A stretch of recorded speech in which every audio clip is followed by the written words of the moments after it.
Okay, so we're looking at the Elddis Auto Quest GTV 40 Magnum Edition, which is the Pin and Briggs Special. Just going to give you a highlight now of the handover of this vehicle, so we know how all the operations work. At the front end of the vehicle here, we have the flap for the fuel. There's your diesel cap. You can unlock that via your ignition key, and that's your AdBlue. You normally only top that up every 6,000 to 8,000 miles, but there is a warning light on the dashboard to tell you what it needs doing. We have the electric step. Don't panic if you leave it open. As soon as you put the keys in ignition, it will make a noise and let you know that you've got that open. Up here we have the awning. I will show how this operates shortly. Coming around to the rear of the vehicle, we have the bike rack. This simply snaps down, bike's attached to this, and there are additional rods inside the cab that bolt onto here to hold the frame of the bike. And to put it away, just push it straight back up and clip it into place. At the top of the vehicle here, you have the reverse camera. Come around to the side. This is your mains input. Here we have a 240 volt socket. Next to that we have the toilet cartridge. Simply lift the orange handle and that pulls out. Undo the cap there to empty. While you're emptying, keep that button pressed and it stops any glug back. To put it back in, simply slide in, push your orange handle in, lift, and it locks it into place. And then you can close the door. A bit further up here, that's your water input. Just put in a hose pipe, fill it up, and away you go. These are lockable, just to stop anybody contaminating your water system. To the lower part of the van here, we have the blue tap. When you want to empty your fresh water tank, you simply turn that over a drain and let it leak out. And to the right hand side of that, we've got the grey wastewater one. Same scenario, just turn it and it starts emptying.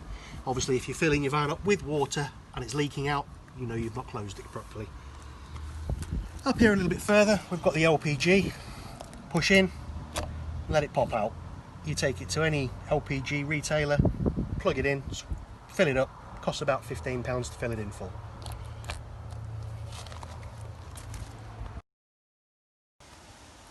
Okay, so the awning system, at the moment we've already got the awning out. Here is your lock for the leg. That simply pushes up, let it ease down slowly. You can then turn, slide it up, and then it clips into place there. Do exactly the same the other side. Lift up the retaining clip, undo the lock, gently let it slide. Turn and rotate at the top there. Slide it into place. When that is flat against the base there, you know you've got it the right way around. Slide it back and let it release into place. You then get the winding rod at the top. In a clockwise motion, keep rotating.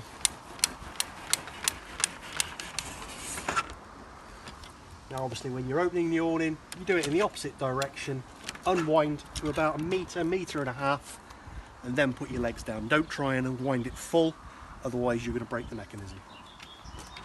Take that out and store it away. Okay, so now we're going to have a look at the cab end of this vehicle. Down on the lower section of the seats, you've got the button there for the heated seats. You then come up. The actual seat itself is a captain's seat and it does rotate simply by pulling that lever, and that frees up the seat then to be able to manoeuvre. You may have to slide backwards and forwards a little bit just to get it around and miss other bits and pieces. The arms are fully adjustable as well. Underneath there you've got your little dial. Clockwise, anti-clockwise will higher and lower that arm. You can then bring that round and it's into place. At the front end of the cab here, you've got the DAB head unit. It's a sat-nav and actually works as your reverse camera. Just below that, you've got your heater settings. The button in the middle is for your cab aircon. That will only operate if you've actually got the air pressure on as 1 or above.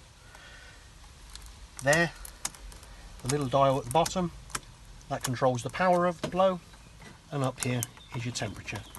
Cold all the way through to hot. Similar system on the other side there.